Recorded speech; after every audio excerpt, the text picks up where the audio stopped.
اور آپ نے فرمایا میں اس کا شکار ہوں، میں شکار نہیں ہوں، میں شیر ہوں، اور شیر بھی خدا کا شیر۔ وہ بھلا خدا کے شیر پر ہاتھ ڈال سکتا ہے؟ ایسا کر کے تو دیکھے۔ آمد تھی ان کی کہ خدا کا نزول تھا۔ اعوذ باللہ من الشیطان الرجیم، بسم اللہ الرحمن الرحیم۔ سامعین کرام، اللہ تعالیٰ کے مامورین جب دنیا میں تشریف لاتے ہیں تو اس وقت کے علماء سو ان کی مخالفت میں ایڑی چوٹی کا زور لگا دیتے ہیں۔ خدا تعالیٰ کے مرسلین کو گالیاں دینا، ان کی کردار کشی کرنا، طرح طرح کی اذیتیں پہنچانے کے علاوہ انہیں زمینی عدالتوں کے بنائے قوانین کے ذریعے رسوا کرنے کی کوشش کرنا ان کی بد فطرت میں شامل رہا ہے۔ مگر وہ بدقسمت بھول جاتے ہیں کہ آسمانی عدالت کا بھی ایک قانون ہے۔ کتب اللہ لأغلبن انا ورسلی ان اللہ قوی عزیز۔ اللہ نے لکھ رکھا ہے کہ ضرور میں اور میرے رسول غالب آئیں گے، یقیناً اللہ بہت طاقتور اور کامل غلبہ والا ہے۔ اس زمانے کے امام اور حضرت خاتم الانبیاء محمد مصطفیٰ صلی اللہ علیہ وسلم کے غلام سیدنا حضرت اقدس مرزا غلام احمد قادیانی مسیح موعود و مہدی موعود علیہ السلام جب عین وقت پر الہی وعدوں اور بشارتوں کے مطابق تشریف لائے تو ان کی مخالفت میں ہندو اور عیسائی تو اکٹھے ہوئے ہی، افسوس وہ نام نہاد مسلمان بھی ان ہندوؤں اور عیسائیوں سے پیچھے نہ رہے اور اس مہدی موعود کی اہانت کے درپے ہو گئے جسے رسول اللہ صلی اللہ علیہ وسلم نے سلام پہنچانے کی تاکید فرمائی تھی۔ ہماری آج کی پوڈ کاسٹ ایسے ہی 3 کرداروں کے ذلت آمیز انجام سے متعلق ہے جنہوں نے جری اللہ فی حلل الانبیاء پہ ہاتھ ڈال کر خدا تعالیٰ کے عذاب کو دعوت دی۔ ان بدبختوں نے ناخنوں تک زور لگایا کہ خواہ ایک دن کے لیے ہی صحیح حضرت مسیح موعود علیہ السلام کو جیل میں ڈال کر حضور کی رسوائی کی جائے اور اس مامور من اللہ کی عزت کے درپے ہوئے جس سے خدا تعالیٰ کا وعدہ تھا، انی مہین من ارادہ اہانتک، کہ جو تیری اہانت کا ارادہ بھی کرے گا میں اسے ذلیل و رسوا کر دوں گا۔ آئیں ان تینوں کرداروں مولوی کرم دین، لالا چندو مل اور آتما رام کے عبرتناک انجام کے حالات سنیں جو مولانا بشیر احمد رفیق صاحب کی تصنیف درس عبرت سے لیے گئے ہیں۔ یارو مسیح وقت کے تھی جن کی انتظار۔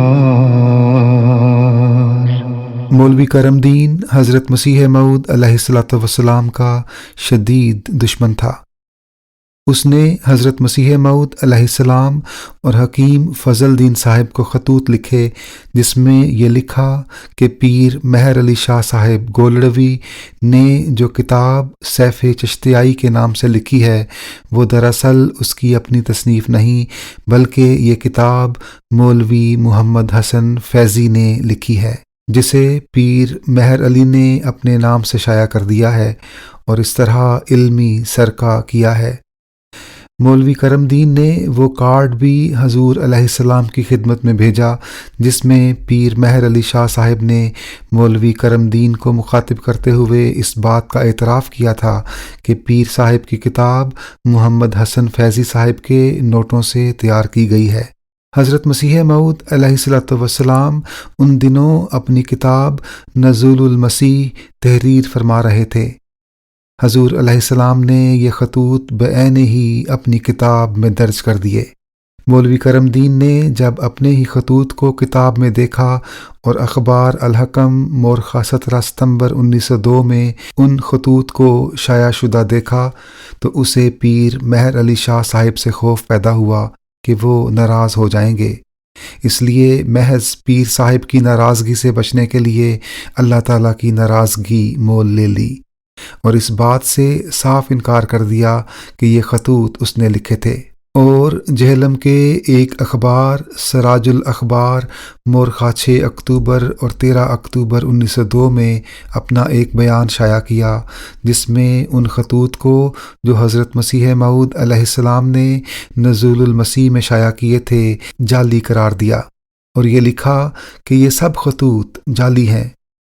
نیز لکھا کہ مرزا غلام احمد صاحب کی اہلیت کی آزمائش کے لیے میں نے اسے دھوکہ دیا اور خلاف واقعہ خطوط لکھے اور لکھائے، اور ایک بچے کے ہاتھ سے نوٹ لکھوا کر ان کو محمد حسن صاحب فیضی کے نوٹ ظاہر کیے، پھر اس دھوکے کے ذریعے 6 روپے بھی حاصل کیے۔ نیز لکھا کہ مرزا صاحب کا تمام کاروبار محض مکر و فریب ہے اور آپ اپنے دعویٰ میں کذاب اور مفتری ہیں، معاذ اللہ۔ ہم مزید تفاصیل کو چھوڑتے ہوئے چندومل مجسٹریٹ اور لالا آتما رام مجسٹریٹ کے انجام کی طرف آتے ہیں جنہوں نے ان مقدمات کی سماعت کی۔ یہ مقدمات حکیم فضل الدین صاحب محتمم ضیاء الاسلام پریس قادیان نے مولوی کرم دین کے خلاف دائر کیے، اور مولوی کرم دین نے بھی حضرت مسیح موعود علیہ السلام اور دوسرے بعض احمدیوں کے خلاف ازالہ حیثیت عرفی کے تحت مقدمات درج کرائے، اور مقدمات کا ایک طویل سلسلہ جاری ہوا۔ ان مقدمات کے دائر کیے جانے کی معاندین احمدیت کو بے حد خوشی ہوئی، اور ساتھ ہی انہوں نے سازشوں کے جال بچھانے شروع کر دیے کہ کسی نہ کسی طرح حضرت مسیح موعود علیہ السلام کو ان مقدمات کے نتیجے میں قید و بند میں مبتلا کیا جا سکے۔ ہندو اخبارات نے بالخصوص اپنے بغض و عناد کا برملا اظہار بھی شروع کر دیا، چنانچہ نمونتاً ہم صرف ایک ہندو اخبار پنجاب سماچار کے اداریہ کا ایک حصہ نقل کرنے پر اکتفا کرتے ہیں۔ اس اخبار نے لکھا، مرزا قادیانی پر نالش ہے، ان کا طرز تحریر بھی جہاں تک پڑھا ہے ملک کے لیے کسی طرح مفید نہیں بلکہ بہت دلوں کو دکھانے والا ہے۔ اگر عدالت نالش کو سچا سمجھے تو مناسب ہے کہ سزا عبرت انگیز دیوے تاکہ ملک ایسے شخصوں سے جس قدر پاک رہے، ملک اور گورنمنٹ دونوں کے لیے مفید ہے۔ مولوی کرم دین نے حضرت مسیح موعود علیہ السلام اور حکیم فضل الدین کے خلاف دوسرا مقدمہ 28 جنوری 1903 کو دائر کر دیا، جس میں یہ کہا کہ حضرت مسیح موعود علیہ السلام نے اپنی کتاب مواہب الرحمن میں مولوی کرم دین کے لیے کذاب، لعیم اور بہتان عظیم کے الفاظ استعمال کیے ہیں، اور اس طرح اس کی حد تک ہوئی ہے۔ حضرت مسیح موعود علیہ السلام کو جب اس دوسرے مقدمے کی اطلاع ہوئی تو حضور علیہ السلام نے فرمایا، اب یہ ان لوگوں کی طرف سے ابتدا ہے، کیا معلوم کہ خدا تعالیٰ ان کے مقابلہ میں کیا کیا تدابیر اختیار کرے گا۔ یہ استغاثہ ہم پر نہیں اللہ تعالیٰ پر معلوم ہوتا ہے کہ لوگ مقدمات کر کے تھکانا چاہتے ہیں۔ میں یقین رکھتا ہوں کہ خدا زور آور حملوں سے سچائی ظاہر کر دے گا۔ اس وقت یہ پورا زور لگائیں گے تاکہ قتل کے مقدمے کی حسرتیں نہ رہ جائیں کہ کیوں چھوٹ گیا۔ یہ لوگ ان باتوں پر یقین نہیں رکھتے جو خدا کی طرف سے میں پیش کرتا ہوں، مگر وہ دیکھ لیں گے کہ اکراماً عجیباً کیسے ہوتا ہے۔ مقدمے کی ابتدا ہی میں آپ کو اللہ تعالیٰ نے مقدمے کے انجام کی خبر ان الفاظ میں دے دی تھی، ان اللہ مع عبادہ بہ، یعنی خدا اپنے بندوں کے ساتھ ہے، وہ تیری غم خواری کرے گا۔ سأکرمک اکراماً عجیباً، یعنی شاندار رنگ میں تیری عزت قائم کی جائے گی۔ یوم الاثنین و فتح الحنین، یعنی روز دوشنبہ اور حنین والی فتح۔ سأکرمک بعد توہینک، یعنی تیری اہانت کے بعد تجھے عزت عطا کی جائے گی۔ ان اللہ مع الذین اتقوا والذین ہم محسنون فیہ آیات للسائلین، کہ ان دونوں فریقوں میں سے خدا اس فریق کے ساتھ ہوگا اور اس کو فتح اور نصرت عطا کرے گا جو پرہیزگار ہے اور بنی نوع انسان کا سچا خیر خواہ ہے، سو انجام کار اس کے حق میں فیصلہ ہوگا۔ اب ایک طرف تو اللہ تعالیٰ اپنے فرستادہ اور مامور یعنی حضرت مسیح موعود علیہ السلام کو یہ خوشخبریاں دے رہا تھا کہ دشمن تیرے مقابل پر ذلیل اور ناکام و نامراد ہوگا اور تجھے کوئی نقصان نہ پہنچا سکے گا، اور دوسری طرف دشمن اپنی چال بازیوں، سازشوں اور ریشہ دوانیوں میں بڑھتا چلا جا رہا تھا اور یہ منصوبے بنا رہا تھا کہ کس طرح حضرت مسیح موعود علیہ السلام کو ہتھ کڑیاں پہنا کر خواہ ایک دن کے لیے ہی صحیح جیل بھجوا دیا جائے اور اپنے کلیجوں کو ٹھنڈا کیا جائے۔ گویا مکرو و مکر اللہ واللہ خیر الماکرین کا نظارہ آنکھوں کے سامنے تھا۔ مجسٹریٹ لالا چندو مل کٹر آریہ تھا، خود بھی حضور علیہ السلام کا دشمن تھا اور آریوں کی طرف سے بھی اس پر دباؤ ڈالا جا رہا تھا کہ یہ موقع ہاتھ سے نہ جانے دے، پھر ایسا سنہری موقع کبھی نہیں ملے گا۔ اسے یہ بھی بتایا جا رہا تھا کہ یہ اس کے ایمان کا معاملہ ہے۔ مرزا صاحب کی قید و بند اور بے عزتی میں آریہ دھرم کی فتح اور عزت ہے۔ لالا چندو مل کو ہر قسم کے لالچ بھی دیے گئے اور اسے اس بات پر آمادہ کر لیا گیا کہ اس مقدمے میں وہ ضرور حضرت مسیح موعود علیہ السلام کو جیل بھجوا دے گا اور حق و انصاف کا خون کرنے میں ہرگز نہ ہچکچائے گا۔ آریوں اور مجسٹریٹ کی ان ریشہ دوانیوں کی دلچسپ تفصیل حضرت مولوی سید سرور شاہ صاحب کی زبانی سنیے۔ وہ فرماتے ہیں، جن دنوں میں گرداسپور میں کرم دین صاحب کے ساتھ مقدمہ تھا اور مجسٹریٹ نے تاریخ دی ہوئی تھی اور حضرت صاحب قادیان میں آئے ہوئے تھے، حضور نے تاریخ سے 2 روز پہلے مجھے گرداسپور بھیجا کہ میں جا کر وہاں بعض حوالے نکال کر تیار رکھوں۔ جب ہم گرداسپور مکان پر آئے تو نیچے سے ڈاکٹر محمد اسماعیل خان صاحب مرحوم کو آواز دی گئی کہ وہ نیچے آویں اور دروازہ کھولیں۔ ڈاکٹر صاحب مصوف اس وقت مکان میں اوپر ٹھہرے ہوئے تھے۔ ہمارے آواز دینے پر ڈاکٹر صاحب نے بے تاب ہو کر رونا اور چلانا شروع کر دیا۔ ہم نے کئی آوازیں دیں مگر وہ اسی طرح روتے رہے۔ آخر تھوڑی دیر کے بعد وہ آنسو پونچھتے ہوئے نیچے آئے۔ ہم نے سبب پوچھا تو انہوں نے کہا کہ میرے پاس محمد حسین منشی آیا تھا۔ محمد حسین مذکور گرداسپور میں کسی کچہری میں محرر یا پیشکار تھا اور سلسلہ کا سخت مخالف تھا اور مولوی محمد حسین بٹالوی کے ملنے والوں میں سے تھا۔ ڈاکٹر صاحب نے بیان کیا کہ محمد حسین کا منشی آیا اور اس نے مجھے کہا کہ آج کل یہاں آریوں کا جلسہ ہوا ہے۔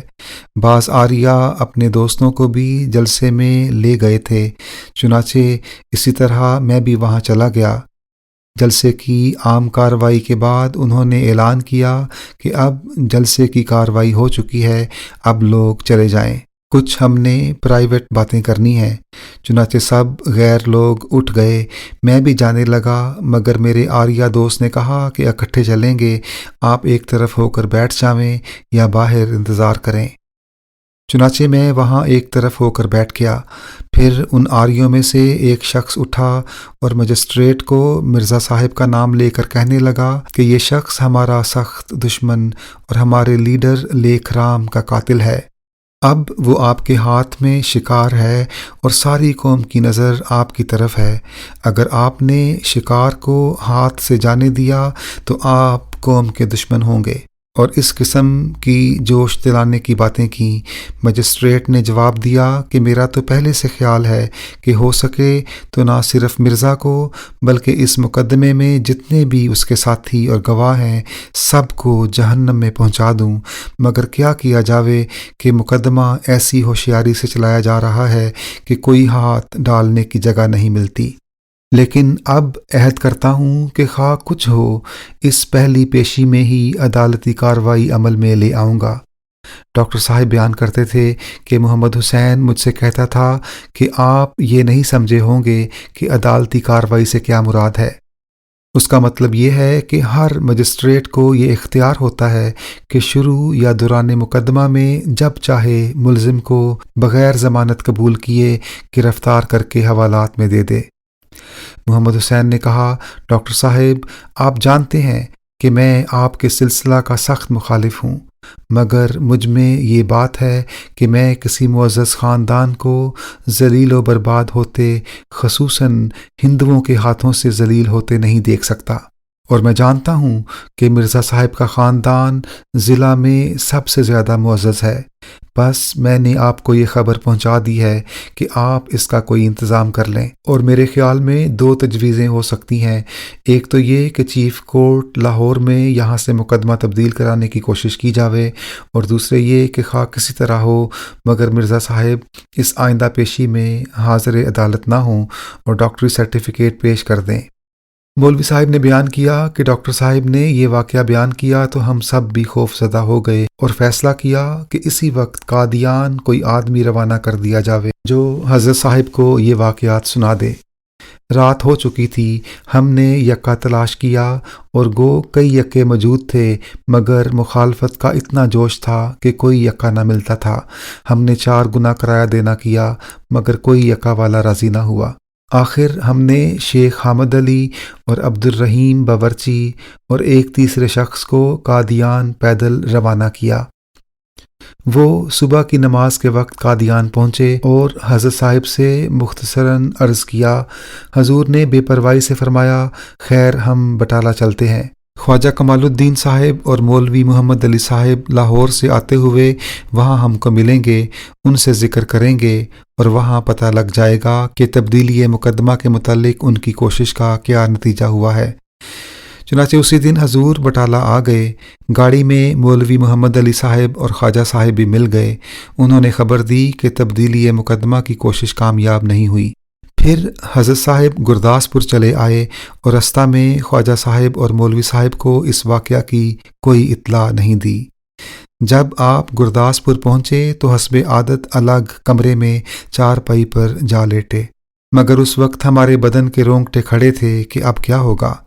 حضور نے تھوڑی دیر کے بعد مجھے بلایا، میں گیا۔ اس وقت حضرت صاحب نے اپنے دونوں ہاتھوں کے پنجے ملا کر اپنے سر کے نیچے دیے ہوئے تھے اور چت لیٹے ہوئے تھے۔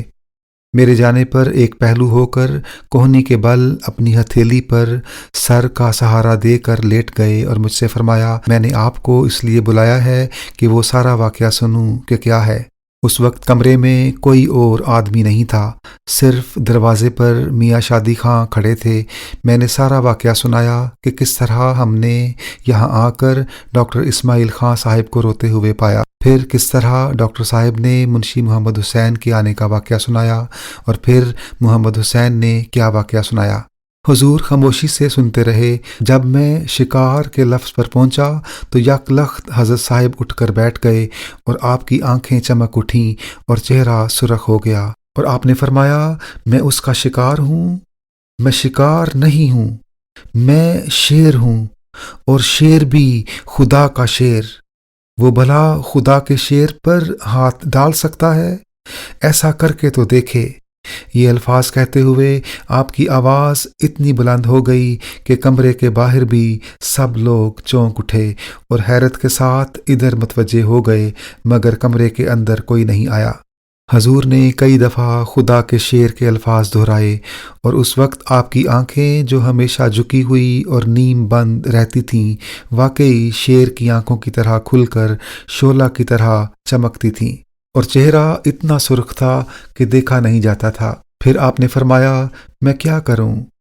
میں نے تو خدا کے سامنے پیش کیا ہے کہ میں تیرے دین کی خاطر اپنے ہاتھ اور پاؤں میں لوہا پہننے کو تیار ہوں، مگر وہ کہتا ہے کہ نہیں، میں تجھے ذلت سے بچاؤں گا اور عزت کے ساتھ بری کروں گا۔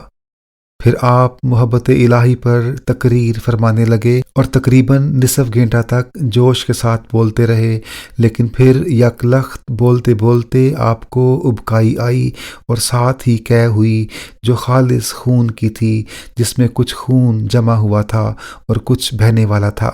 حضرت نے قے سے سر اٹھا کر رومال سے اپنا منہ پونچھا اور آنکھیں بھی پونچھیں جو قے کی وجہ سے پانی لے آئی تھیں، مگر آپ کو یہ معلوم نہیں ہوا کہ قے میں کیا نکلا ہے۔ کیونکہ آپ نے یکلخت جھک کر قے کی اور پھر سر اٹھا لیا، مگر میں اس کے دیکھنے کے لیے جھکا تو حضور نے فرمایا کیا ہے؟ میں نے عرض کیا کہ حضور قے میں خون نکلا ہے۔ تب حضور نے اس کی طرف دیکھا، پھر خواجہ صاحب اور مولوی محمد علی صاحب اور دوسرے لوگ بھی کمرے میں آ گئے اور ڈاکٹر کو بلوایا۔ ڈاکٹر انگریز تھا، وہ آیا اور قے دیکھ کر خواجہ صاحب کے ساتھ انگریزی میں باتیں کرتا رہا، جس کا مطلب یہ تھا کہ اس بڑھاپے کی عمر میں اس طرح خون کی قے آنا خطرناک ہے۔ پھر اس نے کہا یہ آرام کیوں نہیں کرتے؟ خواجہ صاحب نے کہا آرام کس طرح کریں؟ مجسٹریٹ صاحب قریب قریب کی پیشیاں ڈال کر تنگ کرتے ہیں، حالانکہ معمولی مقدمہ ہے جو یوں ہی طے ہو سکتا ہے۔ اس نے کہا اس وقت آرام ضروری ہے، میں سرٹیفکیٹ لکھ دیتا ہوں۔ کتنے عرصے کے لیے سرٹیفکیٹ چاہیے؟ پھر خود ہی کہنے لگا میرے خیال میں 2 مہینے آرام کرنا چاہیے۔ خواجہ صاحب نے کہا فی الحال 1 مہینہ کافی ہوگا۔ اس نے فوراً 1 مہینے کے لیے سرٹیفکیٹ لکھ دیا اور لکھا کہ اس عرصے میں ان کو کچہری میں پیش ہونے کے قابل نہیں سمجھتا۔ اس کے بعد حضرت صاحب نے واپسی کا حکم دیا، مگر ہم سب ڈرتے تھے کہ اب کہیں کوئی نیا مقدمہ نہ شروع ہو جائے، کیونکہ دوسرے دن پیشی تھی اور حضور گرداسپور آ کر بغیر عدالت کی اجازت کے واپس جا رہے تھے۔ مگر حضرت صاحب کے چہرے پر بالکل اطمینان تھا، چنانچہ ہم سب قادیان چلے آئے۔ بعد میں ہم نے سنا کہ مجسٹریٹ نے سرٹیفکیٹ پر جرح کی اور بہت تل ملایا اور ڈاکٹر کو شہادت کے لیے بلوایا، مگر اس انگریز ڈاکٹر نے کہا کہ میرا سرٹیفکیٹ بالکل درست ہے اور میں اپنے فن کا ماہر ہوں، اس پر میرے فن کی روح سے کوئی اعتراض نہیں کر سکتا اور میرا سرٹیفکیٹ تمام اعلیٰ عدالتوں تک چلتا ہے۔ مجسٹریٹ بڑبڑاتا رہا مگر کچھ پیش نہ گئی۔ 16 فروری 1904 کو، یعنی جس دن حضرت مسیح موعود علیہ السلام کی لالا چندو مل کی عدالت میں پیشی تھی اور وہ اس بات کا تہیہ کیے بیٹھا تھا کہ حضور علیہ السلام کی ضمانت منسوخ کر کے حضور علیہ السلام کو حوالات میں ڈال دے گا، اس کا سارا منصوبہ دھرے کا دھرا رہ گیا۔ آریوں کے گھروں میں بھی صف ماتم بچھ گئی اور جسے وہ اپنا شکار سمجھے بیٹھے تھے وہ خود اس کا شکار ہو گئے۔ چندو لال کی حالت گویا موتو بغائزکم کے مطابق ہو گئی۔ وہ غصے سے پیچ و تاب کھاتا رہا لیکن کچھ نہ کر سکتا تھا۔ لالا چندو مل نے بالآخر حضرت مسیح موعود علیہ السلام کے خلاف فرد جرم عائد کر دی اور اس بات کا انتظار کرنے لگا کہ حضور علیہ السلام کو سزا دے اور آریوں کے ساتھ عہد و پیمان کے مطابق خواہ 1 دن کے لیے ہی کیوں نہ ہو حضور علیہ السلام کو ہتھ کڑی پہنا کر حوالات میں بند کر دے۔ وہ بڑی بے صبری کے ساتھ 14 مارچ کا انتظار کر رہا تھا، جس دن ڈاکٹری سرٹیفکیٹ کی میعاد ختم ہو رہی تھی، لیکن 13 مارچ کو جب دوبارہ سول سرجن کو بلایا گیا تو اس نے مزید 1 ماہ آرام کا مشورہ دیا اور ایک اور میڈیکل سرٹیفکیٹ جاری کر دیا۔ جب 14 مارچ کو اس کی عدالت میں یہ سرٹیفکیٹ پیش کیا گیا تو وہ بہت تل ملایا اور غصے میں سول سرجن کو اگلے دن عدالت میں طلب کیا کہ وہ بیان حلفی دے، جو اس نے دیا اور لالا چندو لال صاحب کی تمام تدبیریں رائے گاں گئیں۔ چندو مل یہ آرزو دل میں لیے کہ جو ہی حضور علیہ السلام اس کی عدالت میں حاضر ہوں گے وہ حضور علیہ السلام کو حوالات میں بند کر دے گا، مزید تدابیر سوچتا رہا۔ دوسری طرف وہ آریوں کے زبردست دباؤ کا بھی شکار تھا، جو ہر حال میں حضور علیہ السلام کو محبوس اور پا بجولاں دیکھنا چاہتے تھے، لیکن اے بسا آرزو کہ خاک شدہ، ان کی تمام امیدیں خاک میں مل گئیں اور تدبیر کند بندہ تقدیر کند خندہ کے مصداق ان کی تدابیر کا تانا بانا بکھر کر رہ گیا، اور وہ اس طرح کہ 11 اپریل 1904 سے قبل ہی، یعنی جس دن حضور علیہ السلام نے اس کی عدالت میں پیش ہونا تھا، اس پر اللہ تعالیٰ کی قہری تجلی کا نزول ہوا اور اس کا تنزل ہو کر اس کرسی سے نیچے جا گرا جس پر اسے ناز تھا اور جس پر بیٹھ کر اس نے حضور علیہ السلام کو گرفتار اور محبوس کرنے کا پروگرام بنایا تھا۔ تفصیل اس اجمال کی یہ ہے کہ گرداسپور جیل میں ایک مجرم کو پھانسی دی جانی تھی۔ حسب قاعدہ ڈپٹی کمشنر نے لالا چندو مل مجسٹریٹ کی ڈیوٹی لگائی کہ وہ جا کر اپنے سامنے پھانسی کی کارروائی کی تکمیل کرے۔ لالا صاحب بزدل نکلے اور ڈپٹی کمشنر کو درخواست دی کہ وہ کسی شخص کو پھانسی ہوتے نہیں دیکھ سکتے، اس کا دل کمزور ہے اور اس میں یہ حوصلہ ہی نہیں کہ پھانسی کا منظر اپنی آنکھوں کے سامنے دیکھ سکے۔ اس لیے اسے بوجہ اس معذوری کے اس ڈیوٹی سے مستثنیٰ قرار دیا جائے۔ ڈپٹی کمشنر نے لکھا کہ تم تو مجسٹریٹ ہو، ہزاروں لوگوں کو تم نے قید کے احکام سنائے ہیں۔ اگر کل کلاں کو تم ترقی کر کے سیشن جج ہو گئے اور تمہیں مجرموں کو پھانسی کی سزا دینی پڑی تو تم پھر کیا کرو گے؟ کیا اپنی رقیق القلبی کے پیش نظر کسی ایک کو پھانسی کی سزا بھی نہ دو گے؟ ایک طرف تو انصاف کا خون ہوگا اور تم بھی مجرم قرار پاؤ گے۔ اس لیے میں حکم دیتا ہوں کہ تم کو ہی اس پھانسی کی جملہ کارروائی کو اپنی آنکھوں کے سامنے انجام تک پہنچانا ہوگا۔ لالا صاحب مصر رہے کہ ان سے یہ کام نہ ہو سکے گا، جس کا نتیجہ یہ نکلا کہ لالا چندو مل کی تنزلی بطور منصف کر کے اسے ملتان بھجوا دیا گیا۔ 11 اپریل 1904 کا دن اس کی مجسٹریٹی میں آیا ہی نہیں اور وہ بصد حسرت و یاس حضور علیہ السلام کو سزا کی تمنا دل میں لیے ملتان بطور منصف چلا گیا۔ سچ ہے، جو خدا کا ہے اسے للکارنا اچھا نہیں، ہاتھ شیروں پر نہ ڈال اے روبائے زار و نزار۔ لالا چندو مل روبائے زار و نزار ہو کر خدا کے شیر کا شکار ہو گیا۔ لالا چندو مل تو اپنے ارادوں میں ناکام و نامراد ہو کر عازم ملتان ہو گیا۔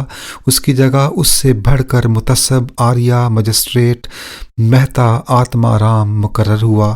مہتا آتما رام نے شروع ہی سے اپنی گندی ذہنیت کا اظہار اس طرح شروع کر دیا کہ جلد جلد تاریخیں ڈالنی شروع کیں تاکہ حضور علیہ السلام کو بار بار قادیان سے گرداسپور آنے جانے کی وجہ سے تکلیف پہنچے اور مقدمے کو غیر ضروری طور پر لمبا کرتا چلا گیا۔ حضور علیہ السلام کو بوجہ خاندانی وجاہت اور حضور علیہ السلام کے اپنے مرتبے کے عدالت میں ہمیشہ کرسی ملتی رہی تھی۔ مہتا صاحب نے کرسی دینے سے بھی انکار کر دیا اور حضور علیہ السلام کی اہانت کے درپے ہوا۔ بعض اوقات شدت پیاس کے باوجود حضور علیہ السلام کو پانی پینے کی اجازت سے بھی انکار کرتا رہا۔ در پردہ آریوں سے بھی ساز باز کرتا رہا اور انہیں یہ اطمینان دلاتا رہا کہ وقت آنے پر حضور علیہ السلام کو ضرور بالضرور ہتھ کڑی پہنا کر محبوس کرے گا۔ غرضے کے ازادہی کا کوئی موقع بھی اس نے ہاتھ سے نہ جانے دیا۔ بالآخر 24 ستمبر 1904 کو مقدمے کی یہ لمبی اور بلا جواز کارروائی اختتام کو پہنچی۔ آئندہ تاریخ 1 اکتوبر 1904 مقرر کی گئی۔ اس دوران مہتا صاحب پر آریوں کا دباؤ بے حد بڑھ گیا اور آتما رام صاحب نے اپنے دل میں یہ پختہ فیصلہ کر لیا کہ خواہ ایک دن کے لیے ہی ہو وہ حضور علیہ السلام کو ضرور حوالات میں ڈالے گا۔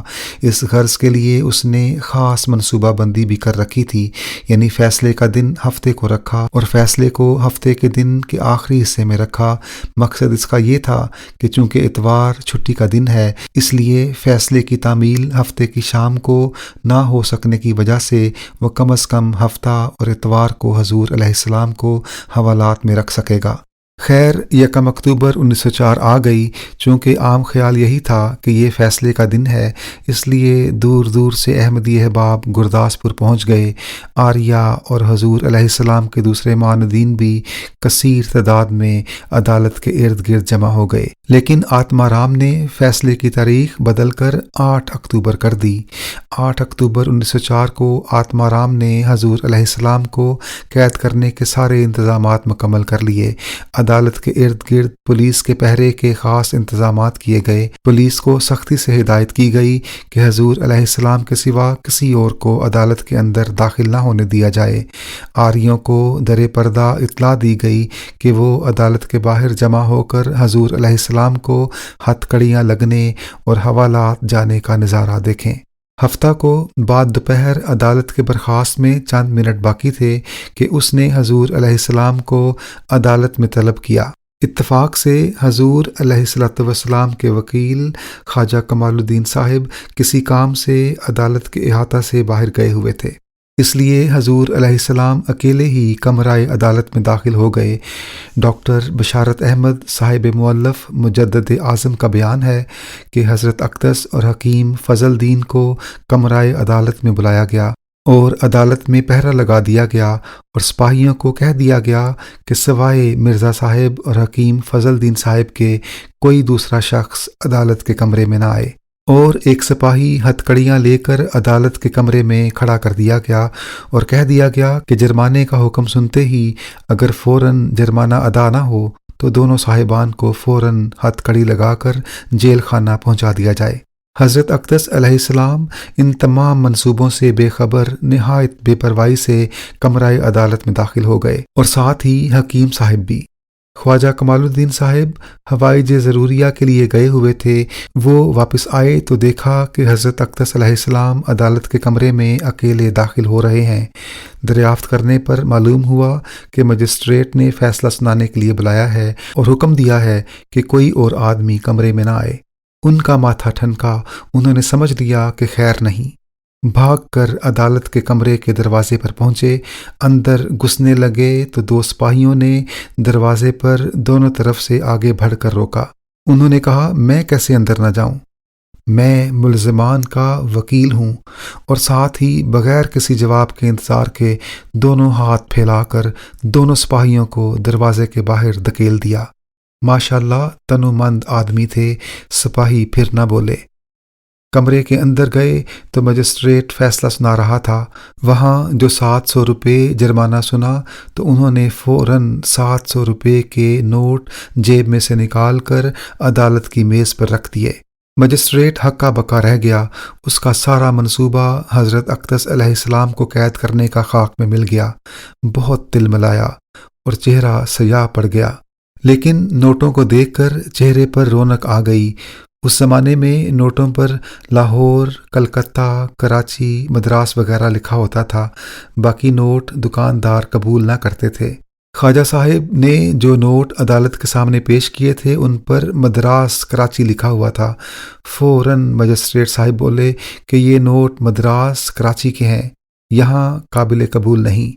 خواجہ صاحب نے کہا، آپ لکھ دیں کہ 700 روپے کے نوٹ پیش کیے گئے تھے، مگر چونکہ وہ مدراس، کراچی کے تھے اس لیے عدالت نے قبول نہیں کیے۔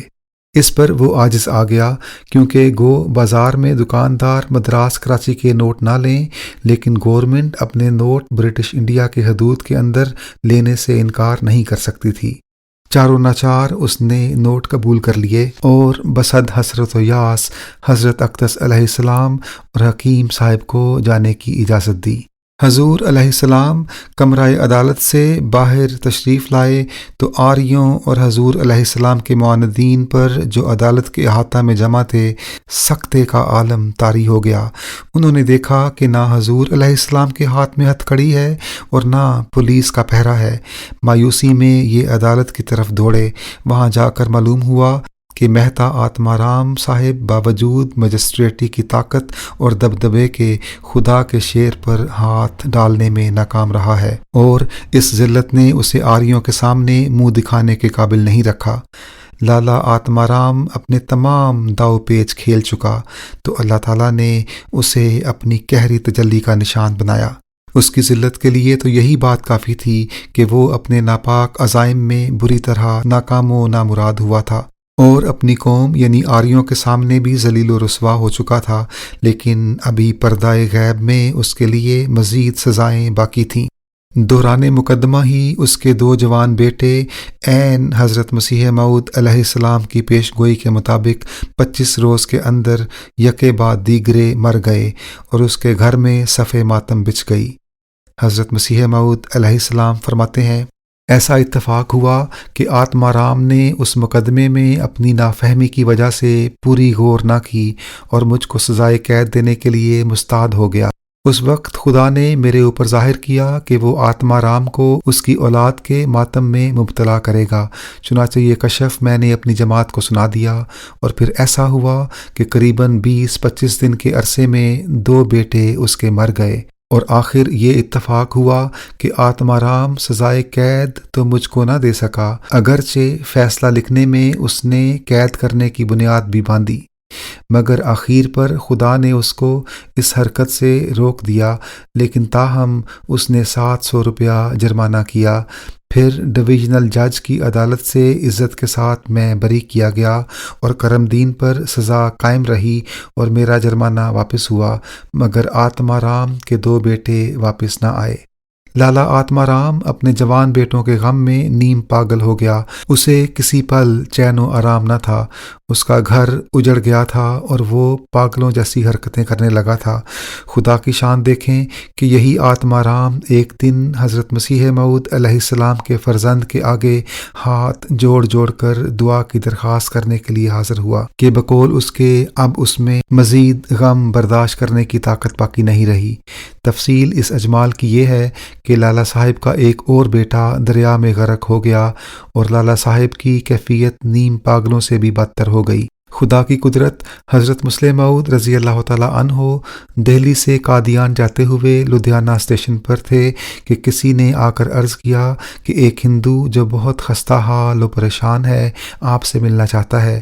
حضور نے اسے بلایا، وہ آتما رام تھا۔ حضور فرماتے ہیں وہ لدھیانہ کے اسٹیشن پر مجھے ملا اور بڑے الحاح سے کہنے لگا کہ دعا کریں کہ اللہ تعالیٰ مجھے صبر کی توفیق دے، مجھ سے بڑی بڑی غلطیاں ہوئی ہیں اور میری حالت ایسی ہے کہ میں ڈرتا ہوں کہ میں کہیں پاگل نہ ہو جاؤں۔ ایک غیر احمدی عالم مولوی سمیع اللہ صاحب فاروقی لکھتے ہیں، مولوی کرم دین صاحب نے مرزا صاحب کے خلاف ازالہ حیثیت عرفی کا ایک دعویٰ گرداسپور کی عدالت میں دائر کیا۔ بنائے دعویٰ مرزا صاحب کے یہ الفاظ تھے جو انہوں نے مولوی کرم دین کے خلاف استعمال کیے تھے، یعنی لئیم اور کذاب۔ عدالت ابتدائی نے مرزا صاحب کو ملزم قرار دیتے ہوئے سزا دے دی، لیکن مرزا صاحب کو اطلاع ملی ہم نے تمہارے لیے لوہے کو نرم کر دیا، ہم کسی اور مانی کو پسند نہیں کرتے، ان کی کوئی شہادت قبول نہیں کی جائے گی۔ اس کے بعد مرزا صاحب نے اپیل دائر کی جس پر صاحب ڈویژنل جج نے لکھا کہ کذاب اور لئیم کے الفاظ کرم دین کے حسب حال ہیں، چنانچہ مرزا صاحب کو بری کر دیا۔ محولہ بالا مقدمہ مجسٹریٹ سماعت کنندہ مسٹر آتما رام کے متعلق مرزا صاحب کو اطلاع ملی کہ آتما رام اپنی اولاد کے ماتم میں مبتلا ہوگا، جس کا نتیجہ یہ ہوا کہ 20-25 دن کے عرصے میں یکے بعد دیگرے اس کے 2 بیٹے وفات پا گئے۔ سامعین کرام، اس طویل مقدمے کے دوران کئی عظیم نشانات ظاہر ہوئے۔ چندو مل اور آتما رام ذلیل و خوار ہوئے اور اللہ تعالیٰ کی قہری تجلی کا شکار ہوئے۔ کرم دین کو عدالت نے لئیم اور کذاب کے خطابات دیے اور وہ ذلیل و رسوا ہو کر رہ گیا۔ مولوی کرم دین ذلتوں پر ذلتوں کا شکار ہوتا رہا اور عدالتوں سے اسے دوسرے مقدمات میں جرمانوں کی سزائیں ملتی رہیں۔ بالآخر وہ ایک دردناک انجام سے دوچار ہو کر اس جہاں سے چل بسا۔ مولوی کرم دین صاحب کی زندگی کے آخری سال انتہائی دکھ میں گزرے اور کئی قسم کی ذلتیں انہیں اٹھانا پڑیں۔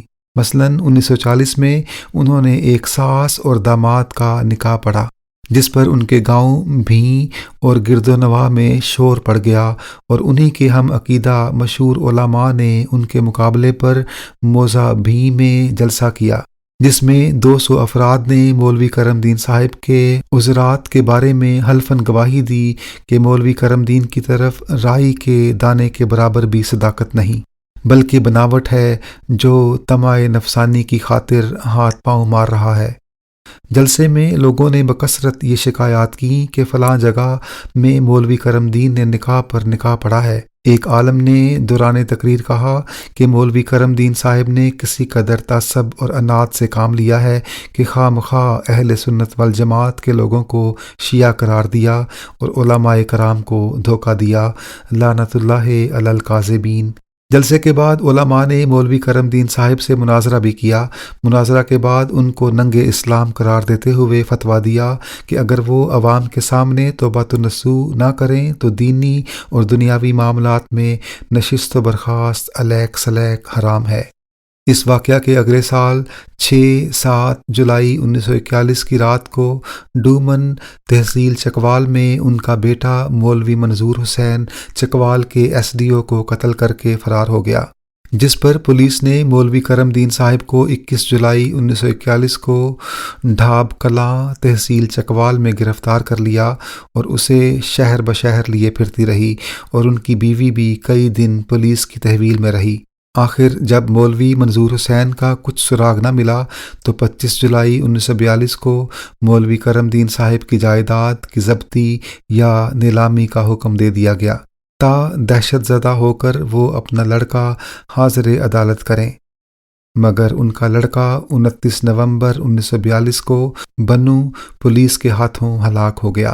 ان صدمات سے نڈھال ہو کر اور الہی قہری تجلی کا مورد ہو کر بالآخر کرم دین 1946 میں حافظ آباد میں چھت کی منڈیر سے گر کر مر گیا، گویا کہ اسے موت بھی پرسکون نہ ملی۔ چھت سے گر کر ہڈیاں تڑوائیں اور تڑپ تڑپ کر جان دے دی۔ فَاعْتَبِرُوا یا اولی الابصار۔ اللہم صلی علی محمد وعلی آل محمد وبارک وسلم انک حمید مجید۔